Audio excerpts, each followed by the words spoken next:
Monday Night Raw, like when they announced it, it was a lot of title matches, but you expected just, your typical, okay, we're going to get a smoz, or we're going to get a run in or what have you. Like, there was nothing that really stood out where people were saying, oh, this is going to be a great Monday Night Raw.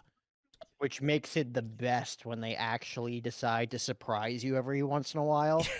Yeah. They never do that. In today's world, you always have to be exposed to what's going to happen. Like, Yeah. there's never an instance where you just get shocked anymore. And No. to be honest with you, though, I was hearing rumblings all day about Cena versus Dom, right? It wasn't announced, but you heard the rumblings, you heard the rumors, you heard the dirt sheets, what have you. But when Dom's music hit, man, that was so like happy. A mix of boos because he interrupted their GOAT, but at the same time, it was a mix of like the loudest cheers I think he's ever gotten because we knew what was coming, which was really cool. Yeah, and even in my chat, like my chat just blew up because we were begging for it the whole time. Like the second like Hunter started, it made it feel, with Hunter in the ring, it made it feel so much bigger. And the fact that it wasn't Adam Pearce, it made it feel so much bigger. So and Hunter played into the crowd, and it's very rare these days that we see Hunter play to the negative that WWE and TKO don't want to hear. It's very rare we see that. Yeah, so, I wonder if they were pissed about anything. Well, I guess we'll find out when they book Survivor Series. We'll definitely find out, but it was one of those ones where I sat there and I'm like, yo, they're letting this play out. Yeah. And I thought it was great from WWE in this point. So I feel like they've gone over on segments the past couple of weeks. I remember the CM Punk segment from last week with Logan Paul and the Vision to start Monday Night Raw went like 10 minutes over apparently. And then this one, I mean, your CCO's in the middle of the ring. It's John Cena. Feel the crowd, feel the environment that you're in. It's John Cena's final time at TD Garden. Let it play out, you know? And I think the magic between Dom and Cena in the ring, the boos, the cheers, it's coming. John Cena's going to get his first and only IC title match of all time, so I thought it was great. I thought they did an incredible job with it. And Dom really fed off the heel heat. I think this was the first time, like, Dom feeds off it with Ray. And people are going to cheer for Ray. And Dom and Ray's story has lasted the test of time at this point. But Dom and Cena really haven't had much, the way I look at this. And what they did tonight, Dom fed into, I am going to get annihilated. Might as well drop everything I can to make myself get booed out of this building and show, I don't mean to feed into it, but how he's a 20-year veteran in WWE. And that's not trying to take away from what Cena has done as a 25-year veteran in WWE, but it just shows how good Dom is. And before the bell rang, it showed how good Dom was. And then we get into the match. And the one thing, like you said earlier in the day, you saw the rumblings, you saw kind of the throwback post, and I threw one up on my Instagram story, and it was the feud between John Cena and Eddie Guerrero, and it was all their throwback clips and all that kind of stuff. And I'm looking at that, and I'm like, please give it to me. Like, please give me at least, because arguably, like, if Eddie was still around, there would be a shout for Eddie to somehow get his nose involved, if he's still involved with WWE at this point, in this John Cena retirement tour, you know? So the fact that they played into the whole John Cena Eddie feud was perfect. You know me, how I am with Eddie Guerrero, but I thought just the storytelling with everything was perfect for this match. I thought that we were going to get a Finn Balor run in or a JD run in. And I should have been smart because literally Finn Balor's been posting from a beach for the last 2 days. So like I, for some reason, thought, damn, okay, we're, Dom's not dropping the title. He's double champ. He's El Campeón.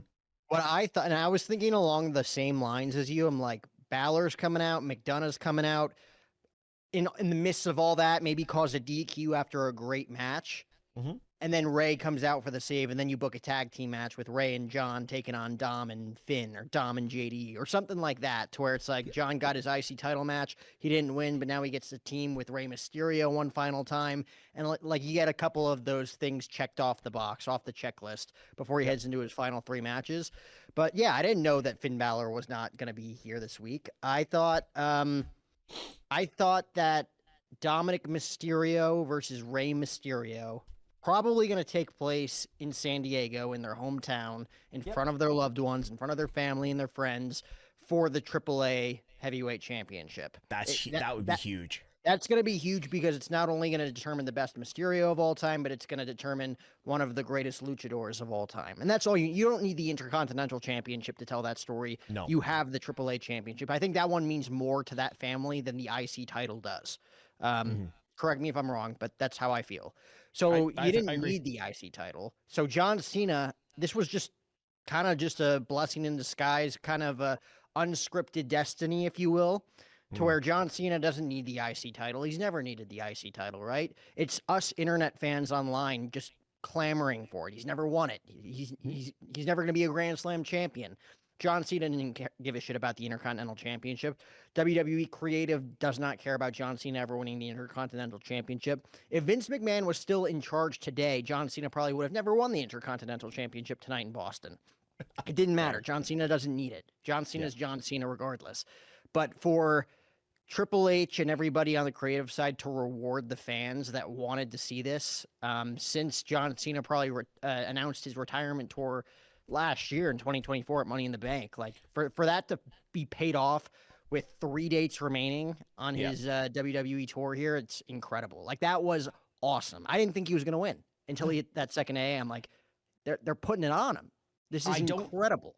I don't think anybody in my chat, I don't think anyone in any other creators chat, I don't think any wrestling fan thought really, like, for the long term of so much power being behind and so much stock being behind Dom, like having him as double champ in, like, have AAA and the Intercontinental Championship. I'm sitting here and I'm like, okay, well, Dom's probably gonna run into past John Cena, and then Gunther's gonna come back, and they're gonna put Gunther versus Dom, and Gunther's just gonna wipe out all of Judgment Day, and that's probably how we're gonna break up Judgment Day. I literally thought that was an avenue that we could have gone down, that Gunther just dominates JD, dominates Finn, because Finn doesn't want to have Dom go over, so Finn really doesn't put in the effort type thing, and then you get Dom versus Finn at the Rumble, or we get Dom and Finn eliminating one another at the Rumble, and then you get Dom Finn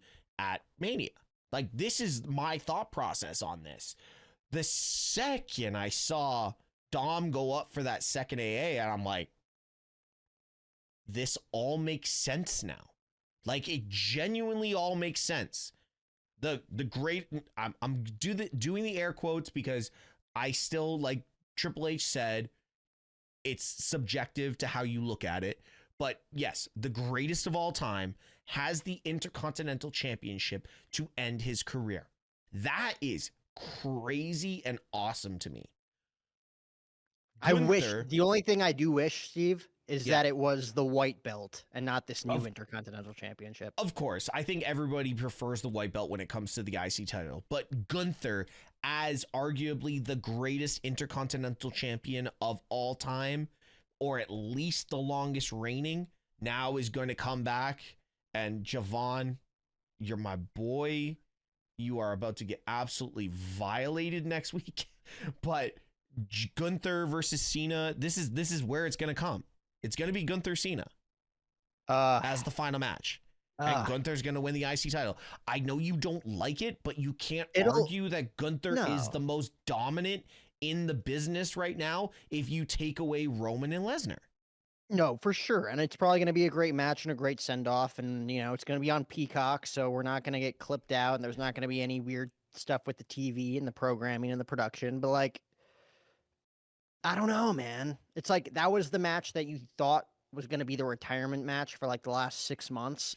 And just because we've like, it's like been in the back of our heads that this is probably the reality. And at the end of the day, Gunther is reality. He's the definition of reality. He's a dream crusher, right? I I You still hate it. I still wish they had saved Randy Orton. I still wish they would have saved CM Punk. I still wish that they are trying to swerve us and tease us into thinking that there's no possible way in any way, shape, or form that Adam Copeland will not make his way to Saturday night's main event. I don't know. It's like it shouldn't disappoint fans, but it's kind of an underwhelming. It's like a match. Like I don't really need to see John Cena versus Gunther.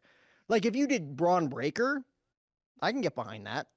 Because John Cena was not ready when he did the open challenge against Kurt Angle, right? No. And obviously Kurt Angle with the roll-up pin, but everybody respected John Cena backstage. And that version of John Cena was on the verge of getting fired. It Mhm. wasn't until the Doctor of Thugonomics and Stephanie McMahon seen him rap on the back of a tour bus where he actually got like a big break and it worked and went over. To me, Braun Breaker getting the opportunity to retire John Cena, especially after the massive turn on Seth Rollins a couple of weeks ago, would have been more enticing to me as John Cena's final opponent. But we still have ways to go in this last time is now tournament. We really don't know what's going to happen. Yeah. But Gunther coming back and losing to someone probably doesn't make the most sense at this point. No, so I think with the announcement with Gunther today really scraps the entire Edge conversation. It scraps the Hey, it could be a very stacked because it's a 16-man tournament, right? We it's know a 16. we know Okay, like so- six we know like six of them competing. So it's like we don't know who's facing LA Knight on SmackDown. We don't know who's It's Joe Hendry. It's Joe Hendry. You think? No, okay, here's the thing. It's either Nick Aldis, because Nick Aldis just is trying to get back in the ring at some way, or it's Joe Hendry, and the whole thing WWE is leaning into with Joe Hendry is saying his name and he appears. That is the reason Nick Aldis did not say his name. It is LA Knight versus Joe Hendry. Sorry. Like that, if anyone wants to argue that, say it in the comments right now, but it is LA Knight versus Joe Hendry on SmackDown. Yeah, it's definitely not like a huge name. It's not I wouldn't Edge. be- It's I not wouldn't- Jericho. I wouldn't be shocked if Nick Nemeth made an appearance in this tournament. I will I be wouldn't because be- Nick I wouldn't- Nemeth literally said on Busted Open 3 weeks ago he has no interest whatsoever in going back to WWE. He's happy in being a TNA guy. That's why they're not using that's him the in first NXT. thing that you would say if you want to shock the world, you know. Matt Cardona, I think would love to get in the ring one final time. I prefer Cardona. I would prefer Cardona over Nemeth because Cardona just wants to make the bag and he'll do whatever it takes to make the bag, but he's also there to be that performer. Yeah. Shut up, anime. It is not Tommy Invincible. Fucking hell. Yeah, I don't agree with that one either. That's out of left field. That is horrible. That is a horrible hot take. I would say Zilla Fatu before I would say Tommy Invincible. Like, deservingly, if we were going to pull people from the indies, I would pull Zilla before I pull Tommy Invincible. So it's LA Knight and a mystery opponent on SmackDown, and then next week on Raw, it's going to be Solo Sikoa versus a mystery opponent. Which, that's the one that I'm sitting here and I'm like, okay, I have 3 that I'm like, okay, there's the fit for your big, massive pop for a potential returning Edge. That's like, so think about it. Solo has done the job for so many so far. Solo has been worked over. And the thing is, it's at the point with Solo that the MFTs are getting so strong that Solo can walk away from that storyline and really get like beat down by a returning Edge. Yeah. A I mean, it's returning. Madison Square Garden, right? It's New York. Think about it. It's where's Cardona from? He's a New Yorker. Yeah, Long Island doesn't count. What? It still counts. Sorry, buddy. I mean, it's Madison Square Garden. It could be Roman versus Solo. It adds intrigue because Roman can beat Solo, and at the same time, Roman can team with Cena in War Games if they're going in that direction. I still want it to be like that babyface Avengers team. We got Punk, Cody, and Jay. Roman makes the most sense because it's the Vision, and then Cena, to me, makes perfect sense. It's his last one ever. What else is he doing at Survivor Series right now? We don't know. So talk stock for a second, though. You've got Gunther. Like, I know this is supposed to be the best of the best, right? But you got to look at future storylines. And unless we're living in an alternate universe of how wrestlers are perceived, like I said before, Solo can afford to lose to whoever he's put against because we know Solo to do that. We know Solo to lose, right? But you bring Roman in. Okay, Roman beats Solo. Okay, Roman goes to the final and loses to Gunther? Because if Roman gets announced, Roman doesn't lose. Sorry. You can't have Roman lose. And then Roman I think you can have him lose to Gunther of all people if the Vision gets involved. But what if we get Edge? Dude, I thought we were over this. I thought we kind of put that to the side. No, I said there's 3 that we can come to the conclusion with Solo. And I only got 1 out and you jumped in. So I'm just saying, like, we could go, like I said, we could go Cardona. We can go Edge. Or we can go Obafemi. I think Obafemi will be in the tournament. Has to be in the tournament. Or, I mean, they did announce the main roster versus NXT guys for Saturday night's main event. Which I think is an incredible decision. I don't mean to cut you off. I'm going to let you have that one. But, like, that is an incredible play by WWE to make Saturday night's main event feel like an invasion angle that we didn't get at the Invasion PLE that we had, 2 months ago? I mean, it's not really an invasion when you announce the invasion, but I mean, they could do that where like Obafemi takes on who's another big man, right? Like I don't know, I'm blanking, but like they could do it that way to where like he's not in the tournament itself, but like you give him a big win against a big main event superstar that's currently on the roster, right? Jimmy. So like I feel like they're gonna stack the deck because Damian Priest versus Rusev kind of ended abruptly tonight, but like just the build, like Damian Priest versus Rusev, where they're both at right now on the card, was a big match. Like to me, that was a big match. Huge. They both had a ton of momentum. Sheamus versus Shinsuke, same thing, where it's like Shinsuke is gonna put on a great performance with just about anybody, and like there's a lot of people online that would still like to see John Cena versus Sheamus one final time. And now that John Cena has the IC title, why not pass the baton to Sheamus, who has also never won the IC title? And then you have, the mystery of LA Knight versus John Cena is enticing. John Cena versus Solo is not enticing whatsoever. And you can argue, I can argue with the chat. I can argue with anybody all day long. Nobody wants to see it. We've already seen it. We saw the 17 thumbs to the throat of John Cena a couple years back. Great match. But I feel like they're going to stack the deck with main roster guys for this tournament. And the surprises we're going to see are going to come either in AEW, which is a long shot, but it's probably going to be a bunch of TNA guys. I was about to say that. Can I throw one out there for Obafemi, which would make sense for storyline and for the partnership? Yeah, I mean, Santana. Is he still in the world title picture? He is the world champion. Oh, TNA. So they gave it back, so they took it off Trick. Yeah. So Santana's TNA World Champion. I think if they're not ready, if they haven't pulled the trigger yet on Oba coming up, like the Lash Legend trigger that they pulled last week, why not throw Oba in the tournament and throw him against the TNA World Champion? And then you have opportunity. If you don't feel Oba worked, okay, go over to TNA and have him feud till the end of the year for the TNA World title. Yeah, I like that. To me, that's the perfect test for him if it doesn't work out. Because let's say he is over as hell in this tournament, puts on great match after great match after great match. I think in a 16-man, you have to win 4 matches, right? If I'm doing the math correctly. John Cena versus Oba Femi in John Cena's final match. Presumably, most undoubtedly, John Cena would put Oba Femi over to end that night. That is strapping a rocket, like a missile, going 100,000 miles an hour on Oba Femi. Like you just shot him to the moon. Yep.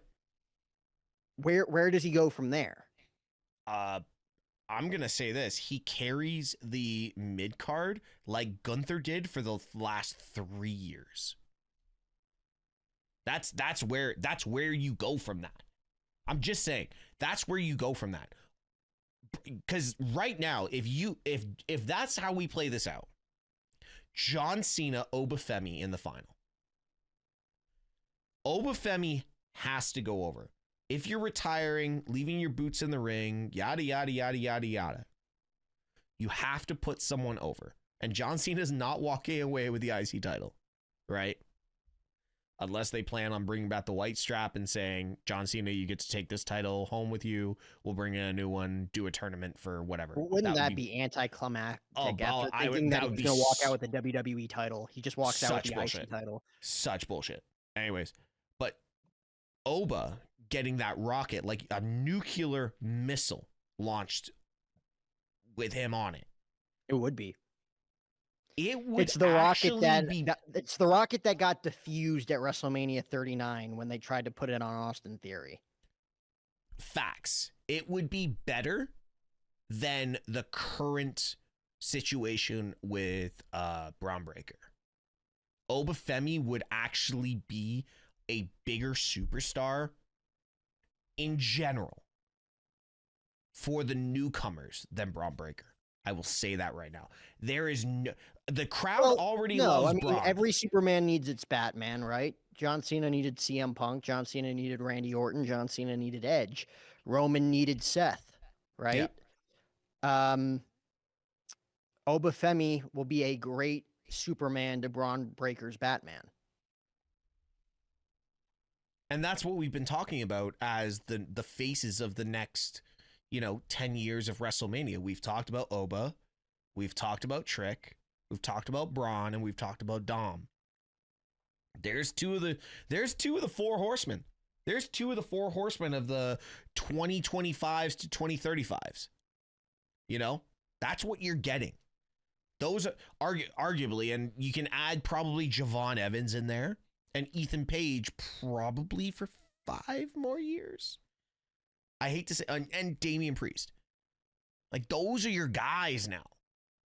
Those are your guys that you're looking at. And Ethan Page is my age. Ethan Page is 37. Right? But he took his time, and he's arguably the most ready on the NXT roster to be on the main roster. Yeah. So you're looking at your future. And I think now, if we talk about it in depth, WWE has saved this John Cena retirement tour to build the future of WWE around it. So if you get the Oba Femis, you get the Javon Evans showing out. Think about this. Just think about this. Who was the last main eventer to debut on Monday Night Raw in Madison Square Gardens? I can't remember. And every single match we have talked about for Javon Evans for the last 6 months has arguably been a 4.5 or 5-star match. And that boy is debuting on Monday Night Raw in MSG. Literally one of the greatest arenas or stadiums in the world. That says a lot for what the stock they have in Javon. How much of this retirement tour booking, and I want to get back to something that you just said because I want to get the chat's take on it, because I personally don't believe, and we'll get to it in a bit, I personally don't believe John Cena's retirement tour was ever ruined. I don't think it needed I feel like we've gotten everything that we thought we were going to get to this point. That was in the realm of possibilities that the WWE had to offer. But do you think that John Cena's retirement tour booking has ever been influenced by TKO rather than Paul Levesque in WWE's creative? Because if it is, I don't know if we're going to get the younger route that, you know, the passing of the torch to someone that's brand new and can use a win that's going to skyrocket them to the top. I feel like we're going to get either a dream match that we weren't expecting or an already established guy that's going to get the big rub. So I'm going to go a different route to answer your question. Okay. I think the John Cena retirement tour was ruined by us, the fans. Oh, yeah. Because of The Rock's influence on social media and how much he's on social media and the things he sees. So his mindset is, oh, this is what the fans want. Okay, this is, I think, the avenue we should go. This is where he goes to Mark Shapiro. This is where he goes to Nick Khan. This is where he goes to Triple H and says, okay, well, this is the avenue I think we should go. We turn John Cena heel, blah, blah, blah, blah, blah, blah, blah. Rock can't follow through. Travis Scott issues happen where WWE parts ways with Travis Scott. That whole story, the crazy, at this point, I think Cena was going to leave with the title at this point. But shit happens and we're here now. So to answer your question, I think we as the fans and the content creators and the dirt sheets ruined what was going to be the John Cena retirement tour because of The Rock's influence. And in turn, the likes of Michael Hayes, Triple H, I cannot remember Abyss's real name, but Abyss and Bobby Roode and all the production team and the producers that run the show turned around and said, this is our story now.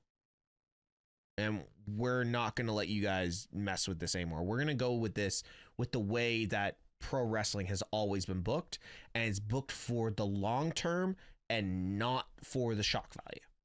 And I think Triple H's interview the other day, can't remember what program he was on, but he basically said those exact words were, we book for what the business is and not for the shock value. I think that's where the John Cena retirement tour shifted. I feel like this is an instance where the shock factor would cancel itself out, because after December, this whole John Cena story is over.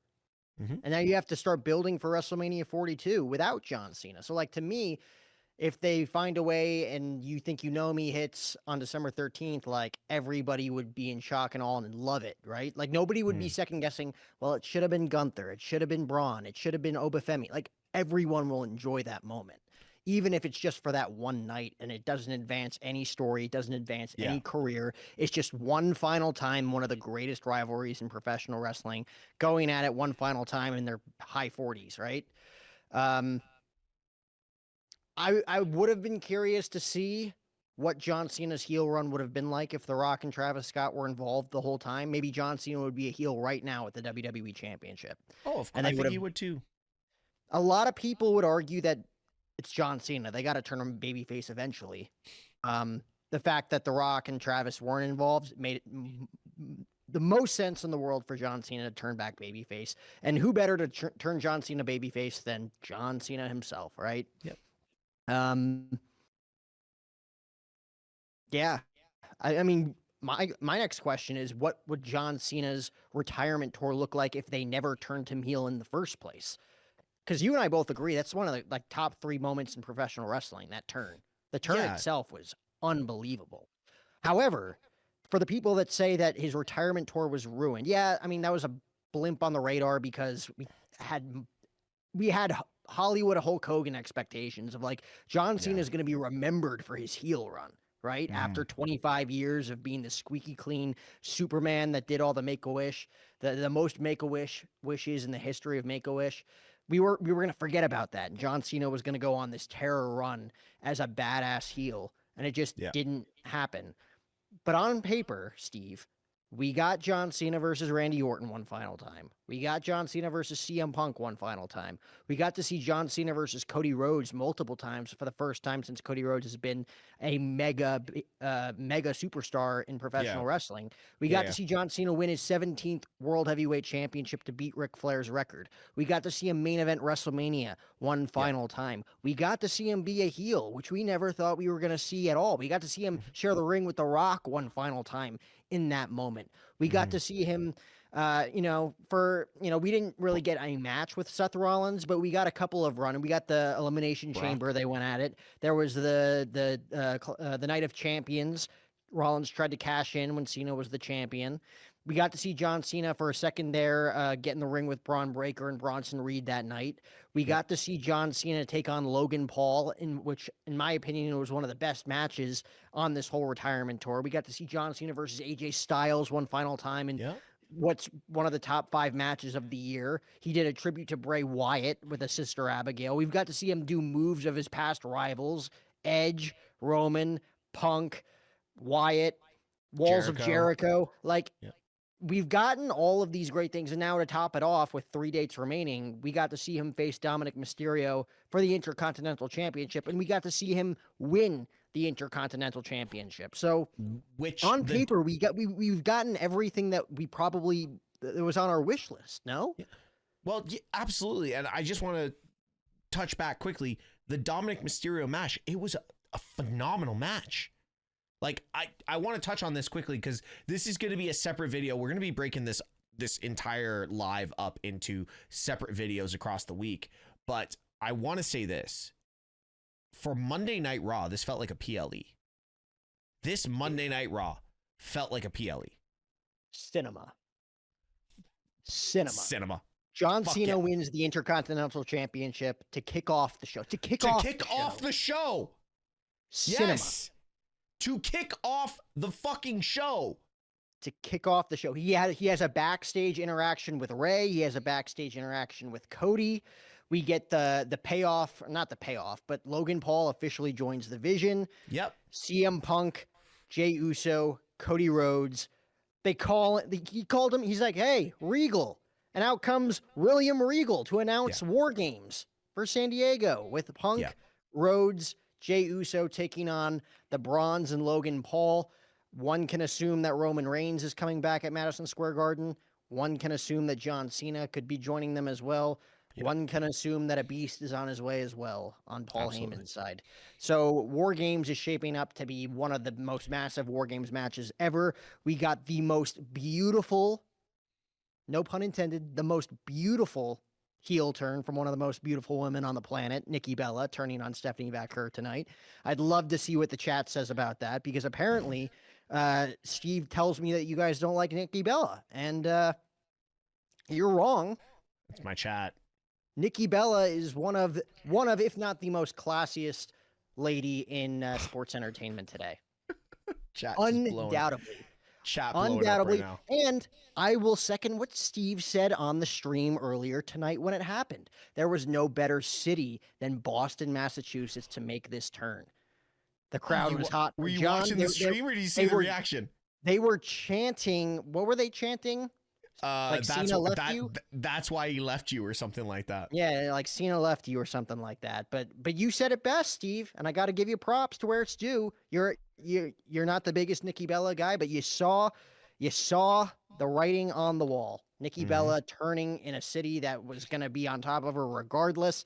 And they did it right. Now we're going to get Nikki Bella versus Stephanie Valcour for the Women's World Championship. And she looked great with that belt, Steve. She looked great with the gold. And I can't wait to see her face Stephanie Valcour. Maybe she'll win. I don't think she'll win, but maybe she will. And I'd love to see it. Yeah, I mean, that was a big moment that we were suspecting for like a month now. Because Nikki Bella's just, I will say this for the chat. Nikki Bella is a way better heel than she is a baby face because she can lean into that hate that everybody gives her online. She's not the best actor. She's not the best promo artist. But she makes up for it with class, dignity, and beauty. So I will say that. The one thing about this show I will say, Steve, is that the tag team match ending the show was kind of anticlimactic. Wait, what? In my head, anyways. Like, if you sorry, are we about to fight here? Like, because this is wild. If we were to go back and Triple H, Paul Levesque laid out the entire storyline for the show. John Cena is going to take on Dom Mysterio, and he's going to win the IC title. Cody Rhodes is going to save CM Punk and Jey Uso from the Vision, and they're going to set up War Games, and William Regal is going to announce War Games. Yeah. Nikki Bella heel turn against Stephanie Valcour. Okay. I just don't think the women's tag team match would have been the main event out of those 4 options. Okay. I see where your idea is there, and we're not going to argue about this. I'm just going to play it out the way I think WWE saw it. Okay. Okay. Next to John Cena winning the IC title, we didn't expect any title changes tonight. Really. When everything was announced for the show, we did not expect any title changes. Okay. John Cena wins the IC title to open the show. Okay. Holy shit. Like, one of the most important titles in the world in professional wrestling has just changed hands to the greatest of all time. There's a huge storyline. Crowd's crazy. Oh my God. This show can't get any better. Which the show didn't get better, but it stayed on a good platform or a good level. Okay. The whole way through. I thought the tag match was an interesting choice to finish the show.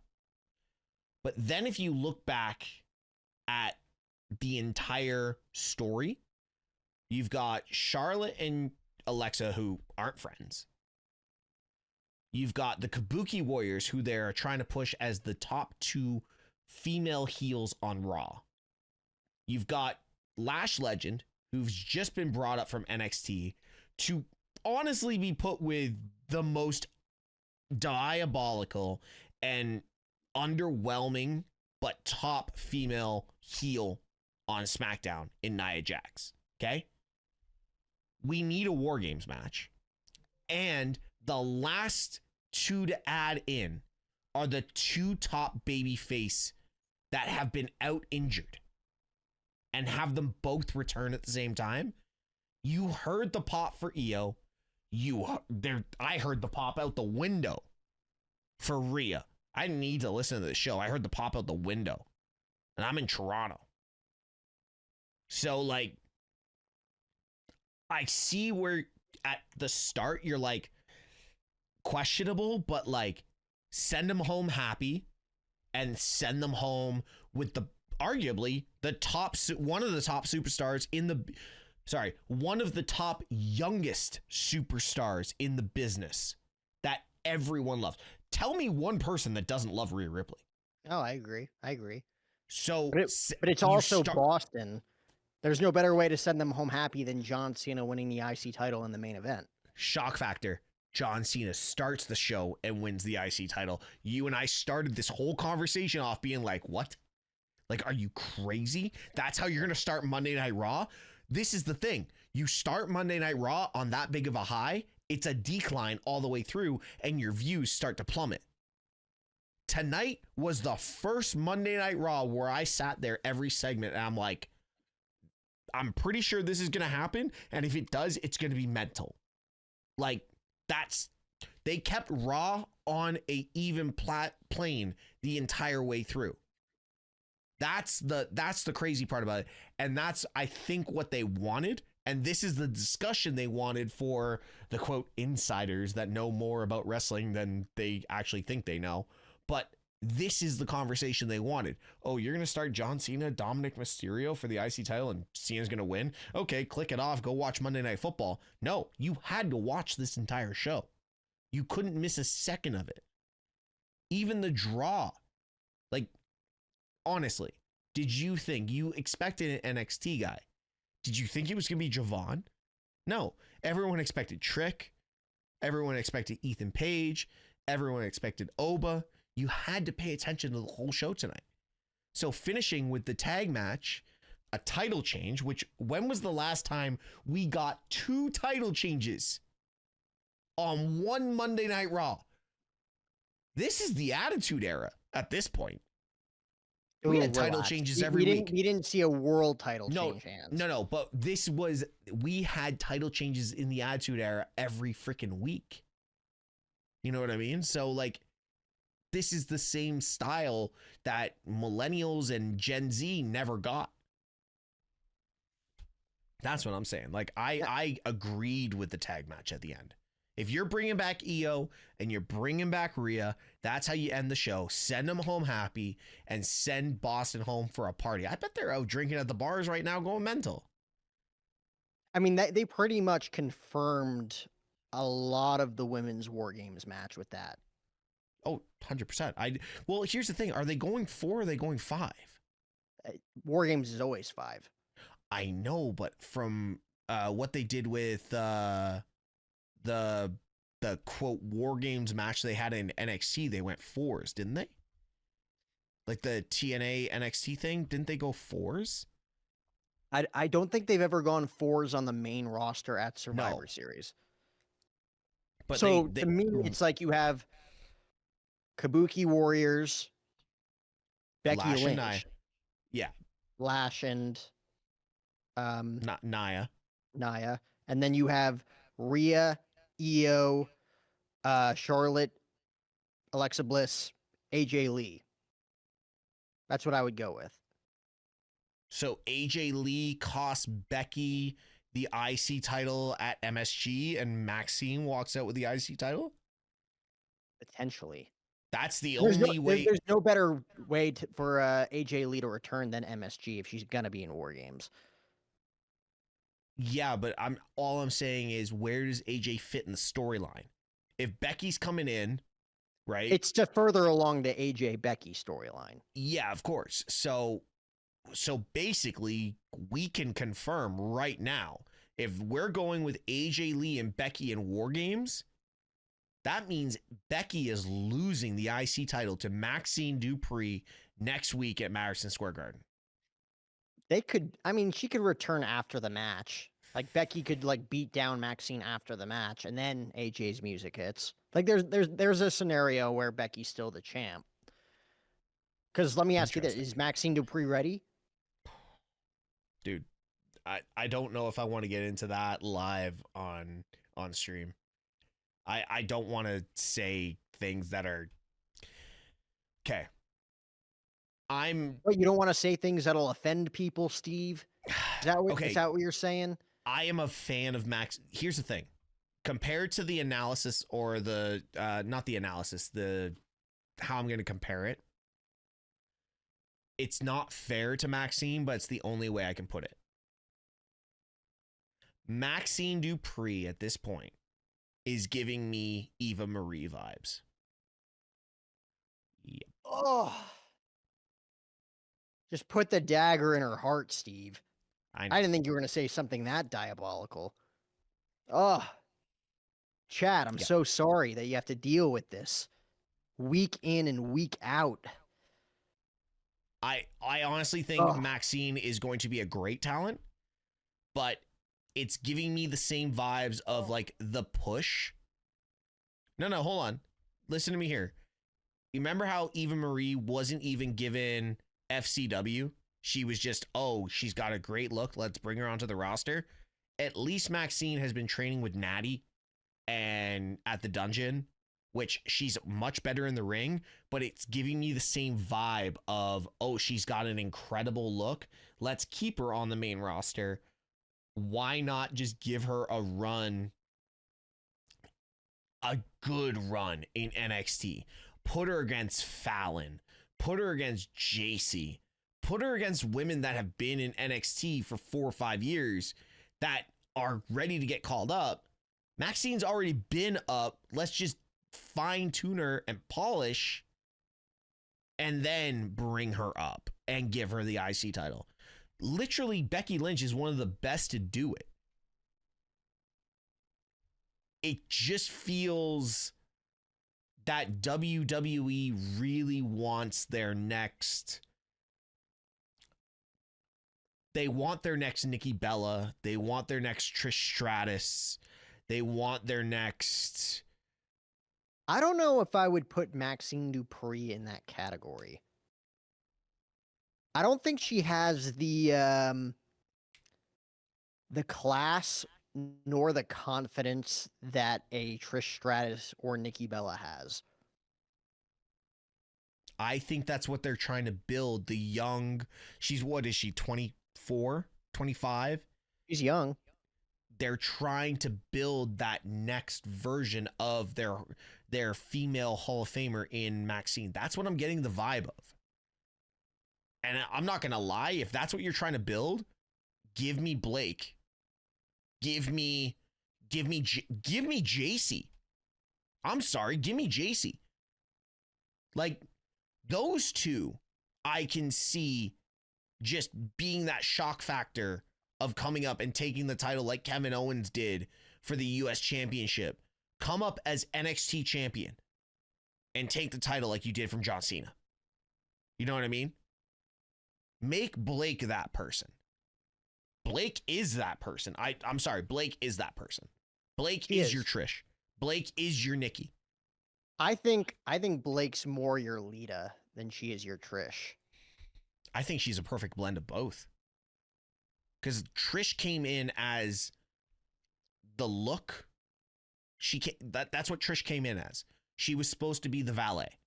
But Trish stood up and said, no, I want to learn how to wrestle. Lita came in being like, I want to wrestle. And she ended up as a valet. Blake is your perfect blend. Blake will never be a valet. She might be a secondary to, maybe if they partner her with a main guy. And it's both of them, like the CM Punk or Seth Rollins, like Becky and that kind of situation. But if they story it, but Blake is that. Blake can wrestle and she can be that queen on the mic. That's the one thing Nikki never had. Nikki could never be the queen on the mic. Trish could never be the queen on the mic. They were both Hall of Famers. I will give them that. They're both Hall of Famers. But no, like, that's where I'm struggling with the Maxine thing. It's like, I see what they see in the look, but the overall dynamic presentation, it shows from what we've been given over the past 10 years with NXT that Maxine did not get that NXT thing. She got thrown in with LA Knight as Maxine Dupree with Max Dupree. Then she gets thrown in with Alpha Academy and berated by Chad Gable for like a year. And then Chad goes off injured and she's like leading Otis and Tozawa as kind of this gimmick thing.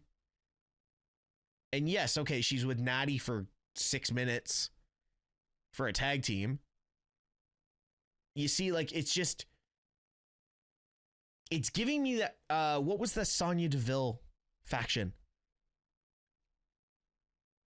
PC, Pure Fusion Collective. Like, when was that? Last year.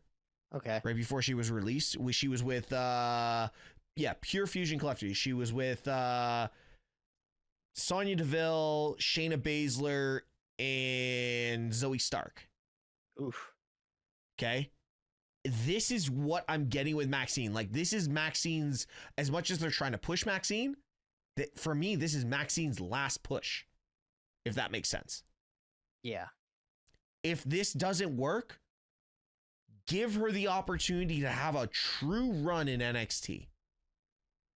Hell, bring her fiance up because he's actually very talented. Give her that valet status, but still learning. She's young. She doesn't need to be, if she's not ready to be in the position she's in. That's all I'm saying. I'm not trying to disrespect her because I think she's very talented. She just needs to be like polished. That's it. So to go back to my previous statement, Yeah. they can book this to where Becky just wins clean. They can make Maxine look strong, but Becky wins clean, then starts attacking Maxine after the match. AJ's music hits. Bada bing, bada boom. Realest guy in the room. You have your War Games match. No, I agree with that, but it's why. Okay. The way I look at this is, why would Becky want to go into War Games if it's only because AJ did a run-in? You know what I mean? AJ made her tap out at WrestlePalooza. What do you mean? No, but it's more There's of a ton of meat on that bone. Sorry, say that again. Say that again. There's a ton of meat on that bone with AJ Lee making Becky Lynch tap out at WrestlePalooza. Yeah, it's just more. I'm just like, it's War Games. War Games is like the most, next to Hell in a Cell, it's the most ferocious match. And to team with someone with Becky being her own entity. You know what I mean? You need 5. Rhea approaches AJ or something. We've got somebody or whatever, however it works. It's just like, Becky, I think, needs to be aggrieved. You know what I mean? She needs to feel like she's been done wrong. It's the only way you're getting Becky. Dude, as soon as AJ's music hits, it's no different than when Seth Rollins in the ring and Punk's music hits. Yeah, true. No different because of how much bad blood there is on camera between those two families. That's true. I really think that's all you need, is for her music to hit and Becky's just going to like short circuit. Yeah. Well, we'll see. We'll definitely see, because I think it's kind of funny. Like, over the last several weeks, you've looked at Monday Night Raw's entire, production. And it's like, it's been good, but it's been missing something. I said that in the newsletter. By the way, great insert. If you guys haven't followed the Straight Shoot newsletter, straightshoot.co, we are giving away a premium PSA 9 mint autographed John Cena card on December 19th or 13th for his final match. All you have to do is register for the newsletter. The link is in the description below. Anyways, what I was saying there is, like, if it's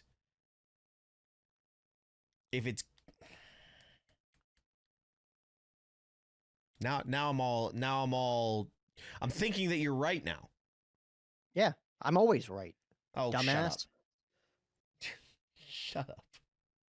Shut up, for fuck's sakes. Get to the back of the line, Teshk. Oh, well, I'm gonna take a quick break. Jack, you carry the chat, because everybody's saying W Jack in the chat right now, so I'll be right back. Yeah, of course.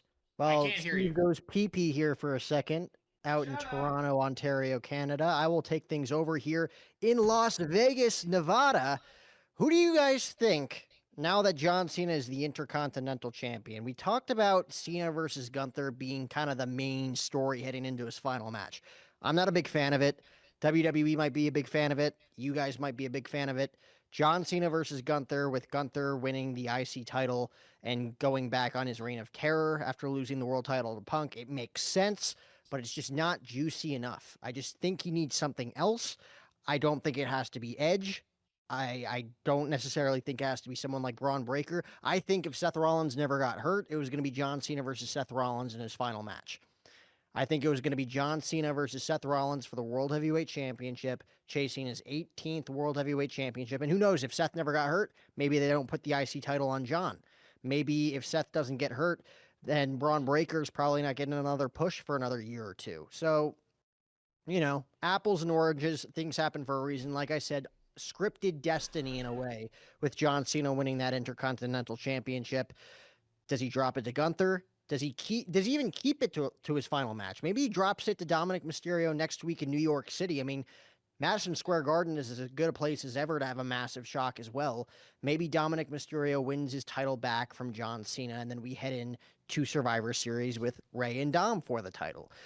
Maybe John Cena gets screwed by the Vision next week, and then that's John Cena's motive to enter War Games with Cody Rhodes, with CM Punk, with Jey Uso, and presumably Roman Reigns to take on the Vision, presumably Brock Lesnar, and presumably either a fourth Vision member, whether that be Austin Theory or maybe Drew McIntyre gets reinstated, and that gives Cody Rhodes a rivalry inside of War Games. But to me, John Cena, with 3 dates remaining as Intercontinental Champion, and this is what I've been saying, Steve, I'm not a big fan of Gunther just taking the title off of Cena in his final match. I almost hope that John Cena doesn't hold the IC title in his final match. He will be. And I mean, you could book it to where Dom wins the title back next week at Madison Square Garden because the Vision attacks Cena or something, and they want to make a statement by taking out the greatest of all time, which then gives John Cena motive to enter War Games with the babyface team. And then his final match ever, you can really debate whether or not he's going to go out on his back or not. Versus him holding the title in his final match, he's going out on his back. Here's my thing. Do you think, okay, you mentioned Drew. The whole Drew suspension is revolved. We found out today or yesterday that it's revolved around him going to film Highlander. Okay. Can you film a movie in 2 weeks? If you film every day.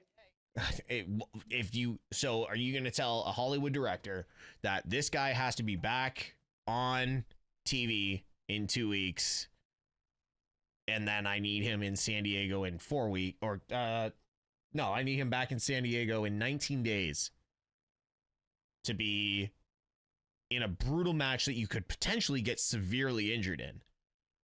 You know what I mean? Is he a star in this movie? He's like the secondary to the main character or the main heel. Okay, so he's the protagonist to Henry Cavill. Yeah, that's a big deal. Yeah, he's not coming. He's not coming to War Games. Never mind. Sorry, dude. I didn't want to break that like that, but like, it's a big position for Drew right now. This is like his main Hollywood break. This is his biggest break of the whole year in any career field that he's chosen. So good for Drew. I hate you. It's true. Is it not, chat? Is it not true? It's so true. Wow, that was harsh, bro. That, like, oh my God, that was savage. It's true. He'd agree with you. If I tweeted that, if I put that out on X, he would probably retweet it. Let's see if you do it. Put it out on X. Let's see what happens. I just clipped it, so you probably just share the clip on X.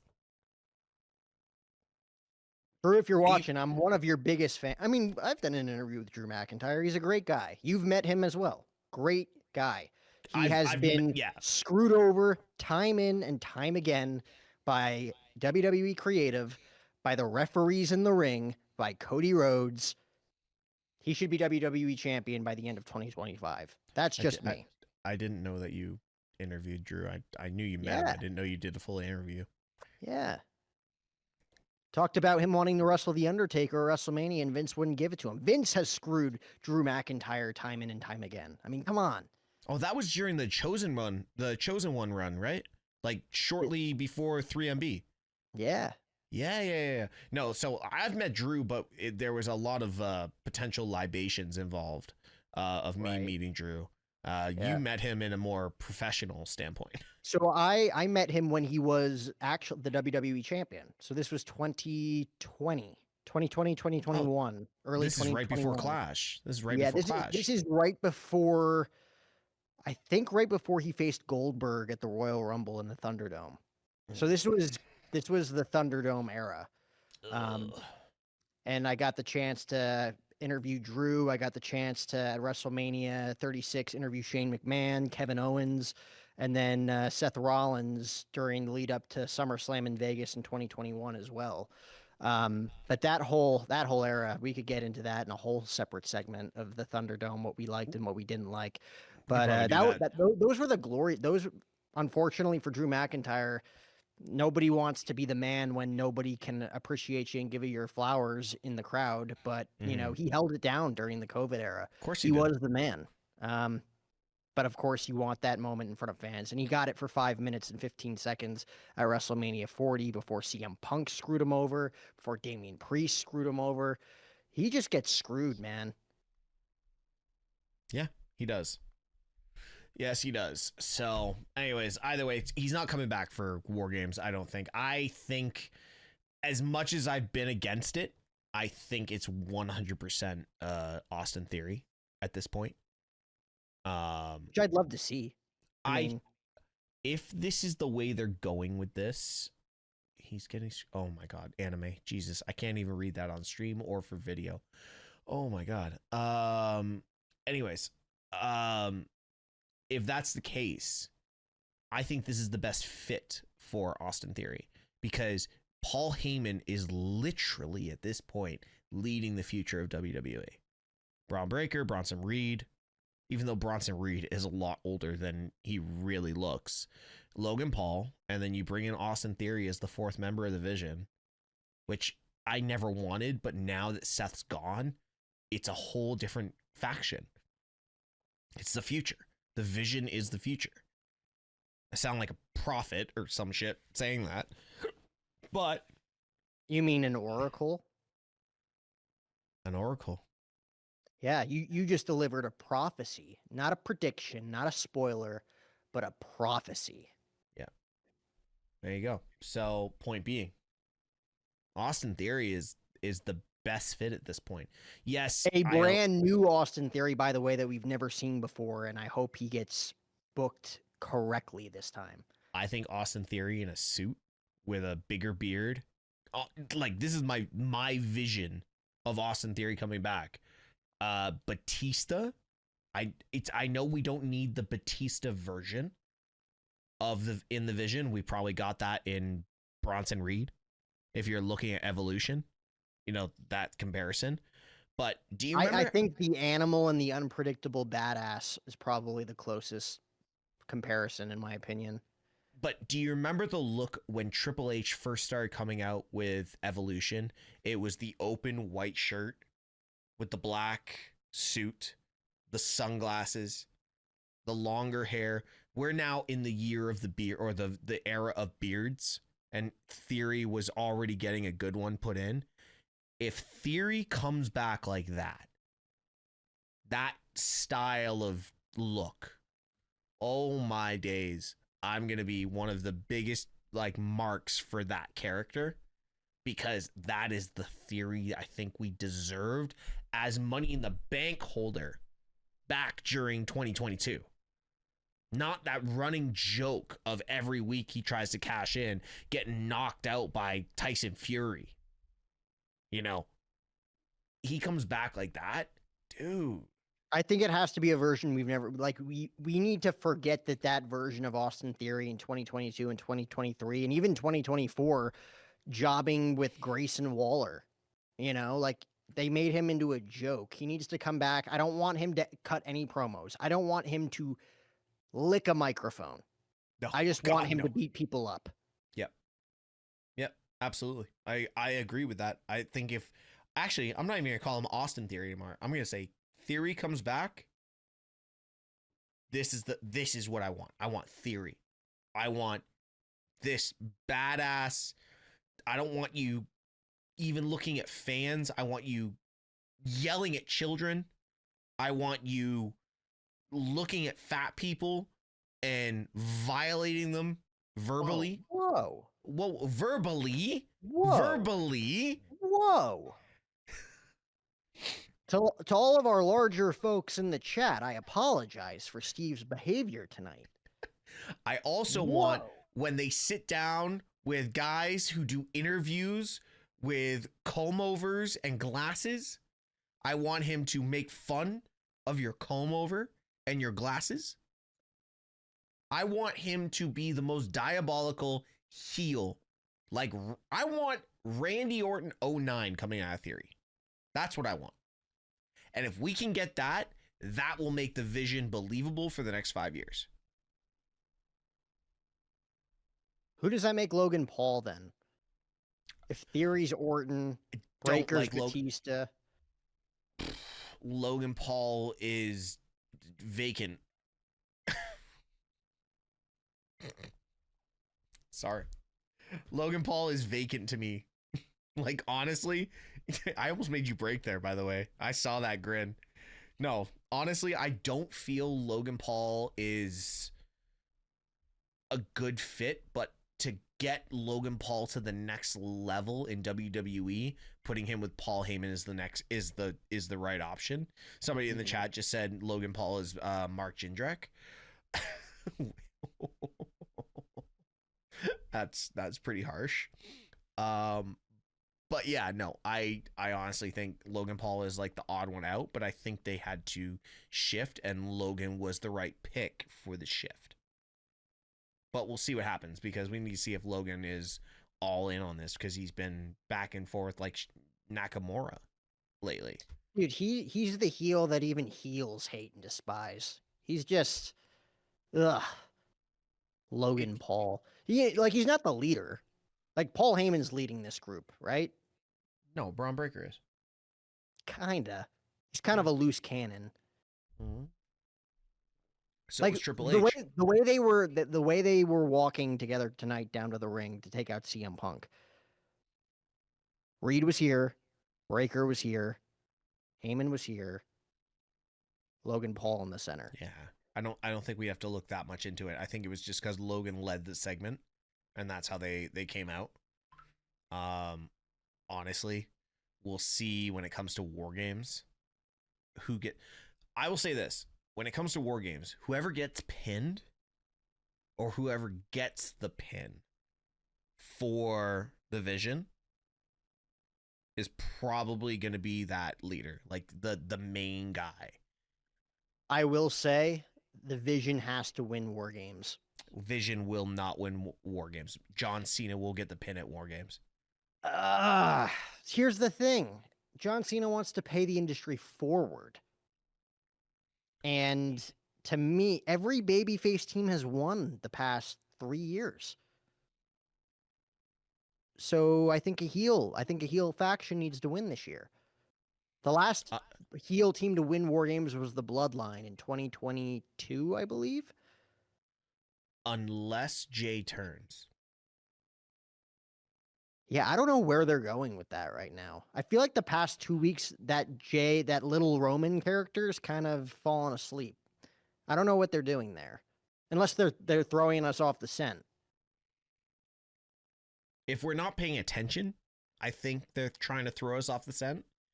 But like even tonight, like if you watched Jay's movements when Punk was like fending off when Cody got in the ring, Jay was hovering behind. He was always behind Punk. And the second thing was Jay took a long, hard look at that world title. So I don't know. We're in a very weird shift in WWE right now, and I think this is actually a good way to go onto this topic, because we've gotten completely off the topic of Monday Night Raw, which is great. But this is what we're meant to review the show and where the show is going to take future events moving forward. And I think tonight's episode of Raw dictated a lot of what we're going to see at War Games, both on the men's and women's side. Yep. It dictates what we're going to see from John Cena's final 3 appearances. Yep. Because with him holding the title now, the Intercontinental Championship, all hell could break loose. I really don't know what's going to happen. I mean, next week could be a big moment for John Cena in his final appearance at Madison Square Garden, of all places. Like, something big is going to happen. Of course. And then War Games, if he's in the War Games match or if he's defending the IC title at Survivor Series, we don't know which direction WWE is truly going to take that. Yeah. We want to see him in War Games. He's never competed in War Games. So it'd be another checked box on our bucket list for John Cena. Yep. But we don't know if they're going to go in that direction. I mean, God forbid John Cena gets hurt in War Games in his second to last appearance. You know? Do they really want to take that risk? That would be a dramatic WWE ending, though. That would be something that would happen in WWE. Just to answer your question, 7 of the last 10 War Games matches have been won by heels. Really? Okay. Yeah. Well, Yeah. I mean, the baby faces have won big. Faces. Sorry. Just yeah, that makes more face. sense. 7 of the last 10 have been won by faces. That makes a lot of sense. Yeah. My apologies, guys. I didn't mean to say that. I was just reading and I saw the correction after it came through. So, no, Cena. I hope Cena's nothing happens with him, because that would just be going back to the start of our conversation. It would be just the calamity that has been the John Cena, final run. You know what I mean? I will say that if he does compete in War Games and Lesnar's on Heyman's team, yeah, then you could conclude that story of John Cena just like hitting a massive AA on Lesnar through a table or something. He doesn't have to pin him, but like he gets that lick back on Brock Lesnar after he squashed him in Indianapolis. Do you think this would happen? I want to hear this from you. WWE is about shock factor. This is going to be the last time these two are in the ring together. Would Brock Lesnar take a AA off the top of the cage through a table? No. Oh my God, no. Dude, Brock Lesnar had the opportunity in 2016 to have a tremendous no-holds-barred street fight with Dean Ambrose in front of 100,000 people in Dallas, Texas. What did he do, though? I'm going to hit him with 8 suplexes. I'm going to F5 him, and I'm going to say goodnight. Yeah. To 100,000 people. That's what Brock Lesnar doesn't do shit like that. The craziest Brock Lesnar we ever got, and he didn't take the bump, but it's when he lifted the ring with his tractor at SummerSlam. I never thought we would ever see that. That was the greatest Brock Lesnar moment of all time. That was Nashville, right? Greatest. That was in Nashville for SummerSlam in 2022. Brock Lesnar versus Roman Reigns, last man standing. Best Lesnar Reigns match we ever saw. One of the greatest WWE visuals is Roman tumbling out the ring and overselling the tumble. Like a video game. It's fucking amazing. Oh, dude, that's the best out-of-pocket thing we'll ever see from Brock Lesnar. And he did not take that bump. But, Roman did. Okay, so can I just be devil's advocate here? Without John Cena, Brock Lesnar arguably doesn't have half the career he's had. Big matches, storylines. Yeah, okay, UFC, all that kind of stuff, but Brock was always going to be the big thing, the next big thing. But without Cena, he's not made the amount of money he's made. For one night, can Brock, as a human, say, I'm going to give you that rub and say thank you? I'm not trying to... Okay. So because I left, you were able to have a massive career. And because I came back and you gave me that rub before, I was able to make a lot of money. So for our final match together, I'm going to take the risk of breaking my freaking neck and allow you to flip me off the top of a cage that's 40 feet in the air. You never know. It's a stretch. It's a stretch. Can John Cena lift Brock Lesnar on his shoulders with all of that man strength on the top of the cage with it rattling around? With the platform? Yeah, they've got the platform there. I don't. Maybe off the top rope, maybe. Not off the top of the cage. Chat or guys, let us know in the comments. Also, we're forgetting about one man that's been mysteriously gone for the last 4 weeks. Randy Orton. Yeah. Yeah, Randy's an interesting one for me. Randy's one where I'm almost wondering if it's a New Year's Eve event where he leads himself into, unfortunately, Randy's retirement tour. Because what? Randy just signed a new deal till 2027? Randy's got time. It's just Randy, I'm willing to bet Randy's got another 6-7 years left. oh, not with that back, dude. Not with that. I mean, back. he won't be full time, but No, I think that's he fair. can go. Here's my wild out of left field take. Why not have Randy Orton lead the Vision? Why not have Randy Orton, when nobody's expecting it at Survivor Series, team with Cody Rhodes and company, RKO Cody Rhodes, and allow Braun Breaker to pick up the pinfall win, and all of a sudden, Randy Orton, the guy that was kicked out of Evolution at age 24, now at age 41, 42, 43, is leading the next generation of young hotheads like Braun Breaker and Logan Paul and Bronson Reed. Does that not just run us back to what we had with Seth and put the dog back in the cage? Yeah, but this is way more entertaining. You have two hotheads. No, I get that. You got two pit bulls barking at each other. Listen, I have two pit bulls and I've seen them bark at each other, but I'm just saying, like, it just feels like we've gone. I'm not trying to cut it off, but I'm just saying it feels like we've gone 2 steps forward and then 4 steps back. I think Randy needs something desperately. Oh, Randy, you saw him in that photo with his wife dressed as a witch. He looked like he was going to an old folks home, frigid and crazy. Like, yeah, Randy needs something. Man's depressed. Randy needs something. God damn. But I don't think... I will say this. The Vision is not it for Randy Orton. The Vision is... as much as I want it to be, because I would love to see Randy Orton as the Paul Heyman guy. I think that's one thing Randy's missing out of his career for one of the greats. Like, a lot of the greats have been associated with Paul Heyman. I would love to see it, but I just don't, because then you're really pushing back your 3 superstars that, like we talked about 45 minutes ago, the guys that are going to be your main eventers for WrestleMania, right? Yeah. Do you really want to put, like I said, do you want to put them back in the cage? Because if Randy is getting all the focus, I don't think you have to put him back in the cage, but he's the veteran. He's the guy that's been to the mountaintop 14 times over, right?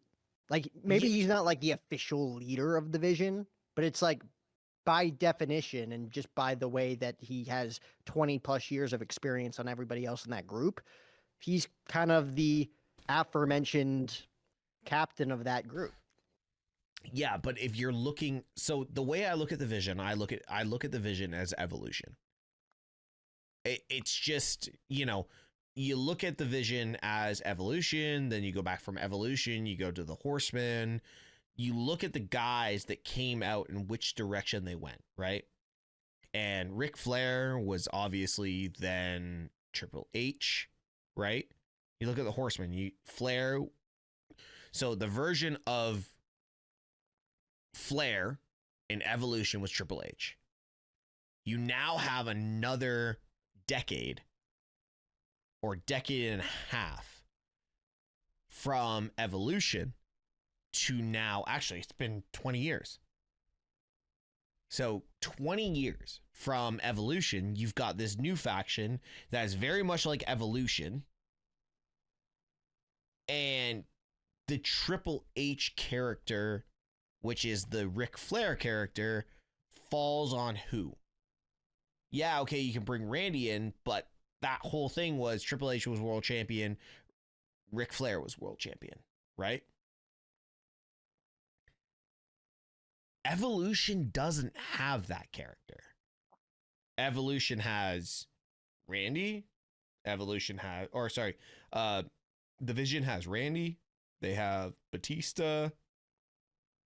Now they have Logan Paul, which falls under a category of Tully Blanchard in my mind, but Logan doesn't have a like.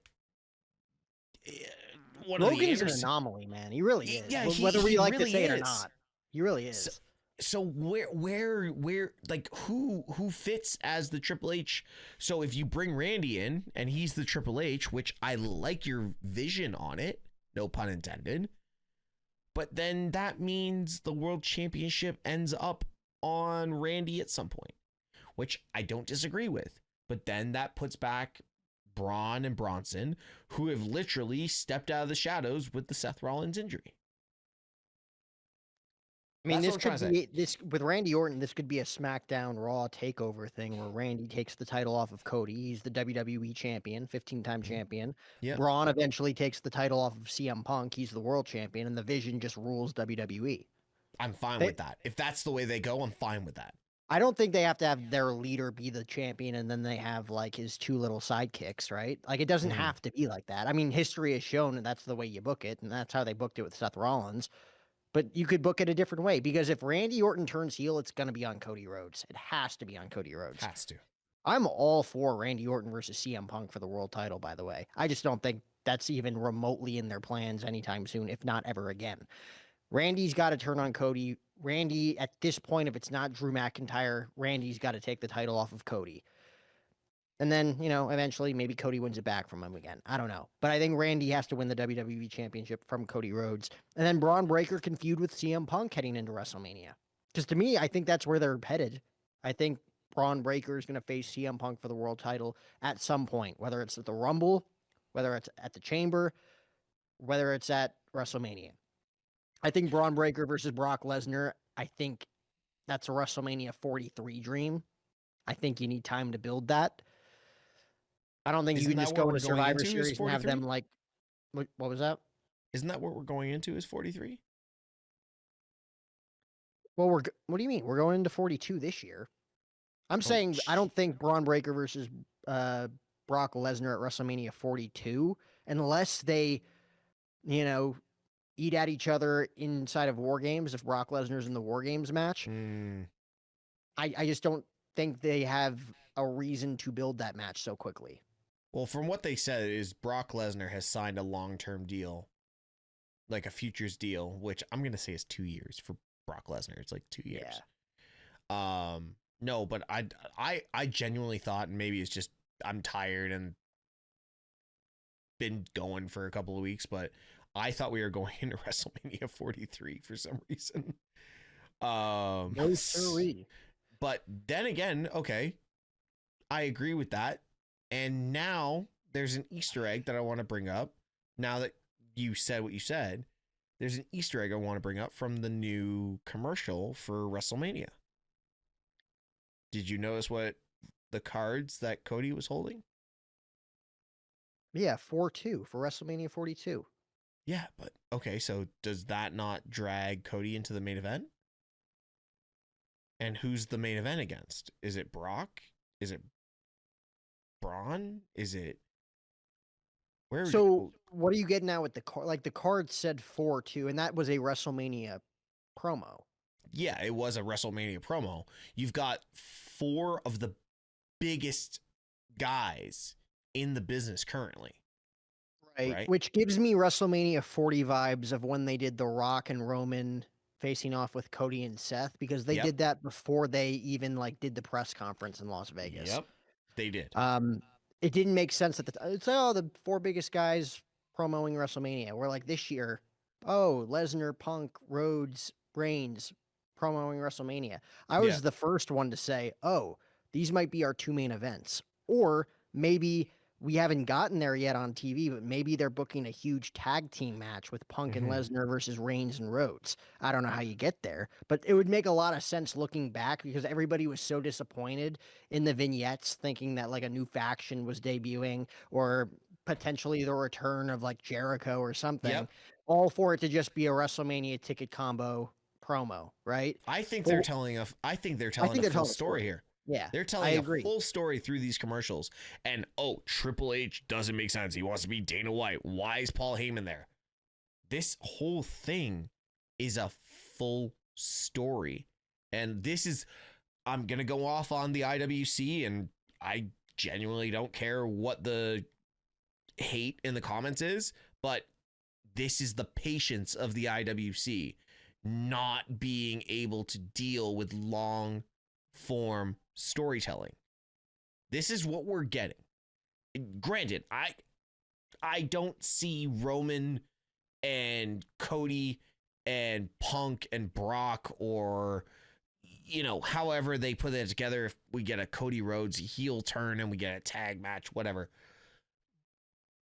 I don't see that being the build, but there is a story being told here. And that's why I get excited when those commercials pop up now, because the second Roman cut his promo 2 weeks ago on the commercial, I'm like, wait a sec.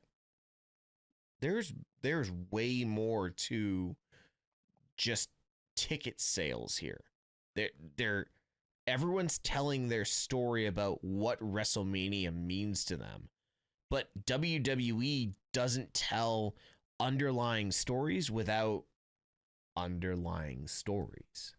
So do you think it's going to be these 4 individuals, or say these 6 individuals that were shown in this promo? You think they're all going to be intertwined at WrestleMania 42? Yes, 100%. Do you think Triple H is going to be a big influence on TV heading into WrestleMania 42? Or do you think he's there just because the TKO wants him to be the next Dana White and he's just there? No. I don't think it's the next Dana White, but Dana White has always found a way to influence himself in UFC. Triple H, I feel, now has been in position as chief content officer, or whatever you want to call him, that he can now be an on-screen character of some stature. Look at tonight. He made the match between Dom and Cena. Well, I know it's been Nick Aldis and Adam Pearce for a few years now, but who appointed them Raw and SmackDown general managers? It was Triple H. He's not done it on screen recently. That's what I'm saying. Okay, I thought you were saying like, he doesn't have the authority. No. He's got the authority, but he put his foot down tonight. He made himself the middle of, I want to announce Cena. Oh, Dom, you want to come interrupt? Well, great. Well, guess what? You named 3 things that I can take care of. The place, the time, and what the stipulation is. Boom. Game over. End of story. Yeah. Is Triple H going to be involved? Absolutely. I think those 6 men are a massive factor in WrestleMania 42 in Las Vegas. Well, let me ask you this. In those promos, him next to Heyman, watching those 4 guys play, did Triple H look like a face or a heel to you? Heel. Yeah. Always heel. But always heel. If that's the plan, how do you get there? I don't think we have that much time tonight, dude. Honestly, I don't think we does Triple H raise John Cena's hand in his final night in Washington D.C. and then low blow him? No, because Cena's done. How shocking how shocking would that be? You know what? I have been thinking about this all year, about how everyone said, he's got this many dates. Why not end the greatest of all time at WrestleMania? That's the thing that's been on my mind. But then again, I look at John Cena. And I'm not saying that's what's going to happen. I'm just saying, no. Oh my God, he just blowed the guy that we're all cheering in his final match ever, and now Triple H is back to being the authority of WWE and laying down the law. But this is my thought process on it. It's like Cena is one of those people that I believe genuinely, as much as I'm not a big fan of Cena, he is a man of his word, and he's a man of dignity and substance, where he says if something he says I'm not publicly, saying that he'll come back after that. I'm just saying it would be a shocking moment that would turn Triple H heel. but where do you go from that? Where It's do you John go? Cena giving to future storyline. Like John So Cena, that could be his final moment. so then we go to a full circle of the boots left in the ring, and who is the person? What, Joe Hendry is gonna come and back up? Like, he's gonna be the guy that, you know, ended against Cena or lost against Cena. It's gonna be Triple H, you know, costing Seth Rollins against Kevin Owens. Like, No. It could be at the end after John Cena like gives his goodbye speech and everything. It doesn't have to do with the match at all. It could just be like final moments. You think it's about to fade to black, and then holy shit. I just don't know how. Like, and this is just all hypothetical, right? Oh, of course. I don't of know. Course. I don't know how you get to Triple H being a heel in the main event of WrestleMania 42 scene without him doing something so shocking and vile. I think it goes to simple.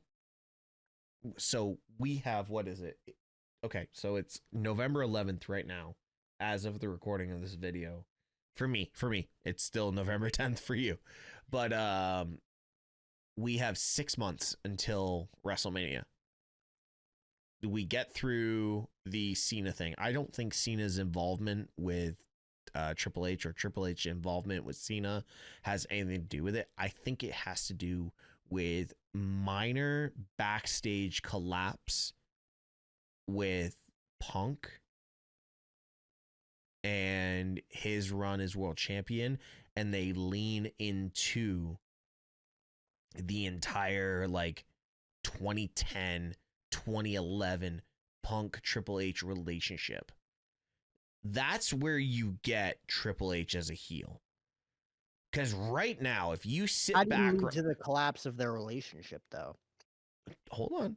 If you look right now, is CM Punk really what you want to watch on WWE television as your guy leading into the main event of WrestleMania?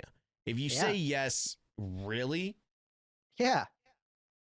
Dude, everybody would say yeah. Not a chance. And that's not even me being like, I like CM Punk. But dude, everybody wants to see CM Punk in the main event scene going into WrestleMania. Everybody wants to see it. They want to see him win a title. And you know what? He got the title because of an injury. That title was not going to get put on him until WrestleMania next year. Okay? It doesn't matter if a title's on him or not, as long as the story is good. It doesn't matter. Like, he doesn't have to be chasing a title. Here's the story. Oh, I'm getting booked horribly. I've got LA Knight after me. I've got the Vision after me. I've got this person after me. I've got this person after me. It's going back to CM Punk as the bitchy, whining, complaining CM Punk that we had in 2010 where Vince wouldn't listen. Hunter turns into Vince. This is how you that makes Punk a heel. No, it doesn't. How's that not make Punk a heel? Because he's going to be whining and complaining. The fans are behind Punk. Whatever Punk says right now, people are going to back. Why am I getting put into this situation when I should just be the world champion and face the guys that deserve it? But I've got Logan Paul attacking me every week. I've got the Vision. Then Jey Uso turns on me. I've got him. I don't know where he's coming from. He gets overwhelmed and Triple H goes, deal with it. This is what you wanted to be for 20 years. This is what Punk wanted. He wanted to be the guy in the middle of the crosshairs. And now he can't handle it. And that's how Triple H sees it. And Triple H leans into it. Punk, for 20 years, this is why you left the company. You can't handle the pressure of being the top guy in the top company. That's not Punk being a heel. That's Triple H being a punk to Punk. It's almost as if they're replacing the final boss with the chief The content boss. officer. Yeah. Yeah. CM Punk, you wanted the world title. You got the opportunity. You got the world title on you. That strap is sitting on you. Now show why you are the best in the world. But with every top athlete in pro wrestling coming after you for it. That doesn't make Punk a heel. Makes him frustrated, yeah. But look at Cody Rhodes. He's doing heel tactics right now. He grabbed a chair tonight when he was the first person on Raw in that whole like 7-man thing that happened with Paul Heyman involved. Cody was the first one to grab a chair. There's a lot to talk about on that. So CM Punk getting frustrated with Triple H saying, you know what, dude, what are you talking about? Like, this is what you wanted. 15 years of people chanting CM Punk, CM Punk. Dude, you're CM Punk now. Deal with it. So if that would be the story, Heyman and Triple H in those videos kind of seemed like they were hand in hand watching everything go down. Mm-hmm. The only other big Heyman guy would be Lesnar. So then you do Punk Lesnar at Mania.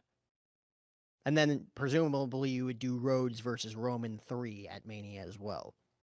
Which I think the world would actually want.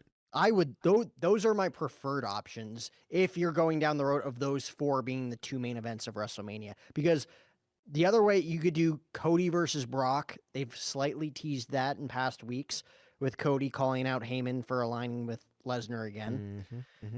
Mm-hmm. Roman versus Punk writes itself. I mean, there's so much meat left on that bone that we have not gotten to yet. So those 2 main events could make a lot of sense, unfortunately. You could do Punk versus Rhodes. I don't know where you get to that at this point, given that they're both world champions. And then you would have to get Reigns Lesnar again. And I don't think anybody wants to see that for a 4th time at WrestleMania. Leave that last man standing match be the final image of Lesnar versus Reigns. So to me, the best options is Lesnar Punk. They're 15 years older than the first time that they did it.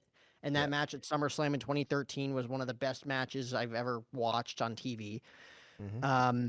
But run it back. And then you do Rhodes versus Reigns 3. Everybody wants to see that at some point. Nobody's going to complain about Rhodes versus Roman, especially when it's at this point Rhodes versus Roman straight up. Yeah. Like, it's not Bloodline Rules. It's not the greatest booked 13 minutes of professional wrestling history. It's just a straight up match. You know what? Maybe put them in Hell in a Cell, but night 2 of WrestleMania, Hell in a Cell, kind of just, there's sour grapes because of Seth versus Bray. I don't think we ever want to see that again.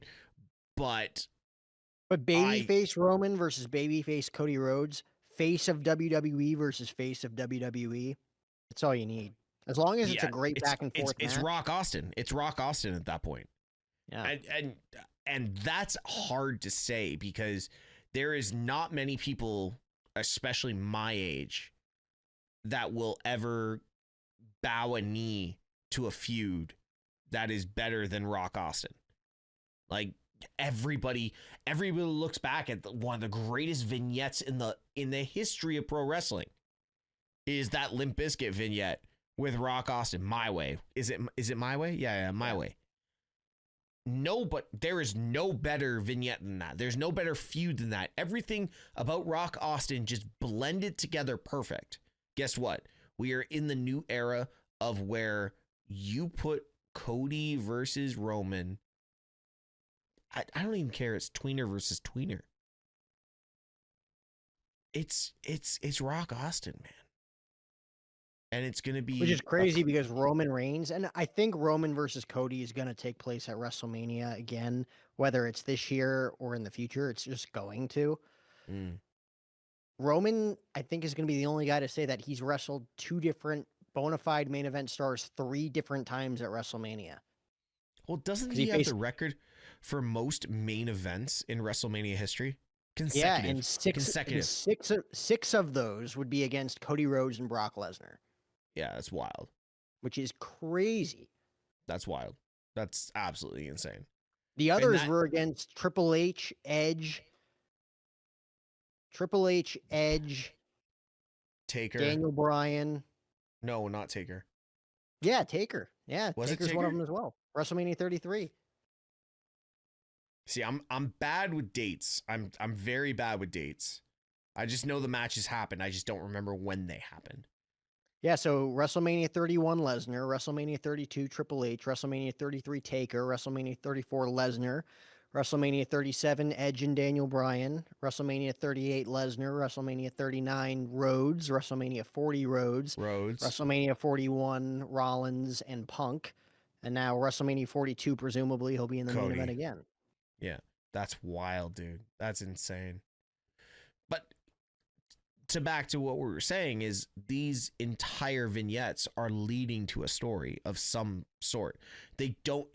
WWE is not stupid. WWE did not announce WrestleMania ticket packages 6 months ago to then announce WrestleMania ticket packages a month ago. Like there's no, it's stupid. Like anyone that thinks that WWE fumbled on this is not watching the product. Yeah. I'm sorry. And granted, you and I are arguably two of the most controversial people in the wrestling space, but like open your fucking eyes. Sorry. Open your eyes. There is a story being told here and people are missing it by a long shot. Well, it's not that people were disappointed by the promo. It's just the fact that they built it up like it was going to be a storyline, a return of somebody or a faction but that's the debuting. IWC, Jack. Yeah. But that's what I'm saying. That's why they were disappointed. Yeah, okay. But it's the IWC. They get themselves all hyped up, and then when they're wrong, they just throw everything at the wall and hope somebody hears what they're saying. That's the way I want to put it politely. Trying to do it politely, dude. Yeah, I just don't know where the Triple H thing. I mean, it's intriguing if Triple H is an influential factor in WrestleMania 42. We know Heyman is. We know those four guys are. I think, to me, and in your eyes, and a lot of other people's eyes, those four are going to be facing each other at WrestleMania in some capacity. We just don't know yet. We don't know what the story's going to be. We don't know who's going to be the faces or who's going to be the heels yet.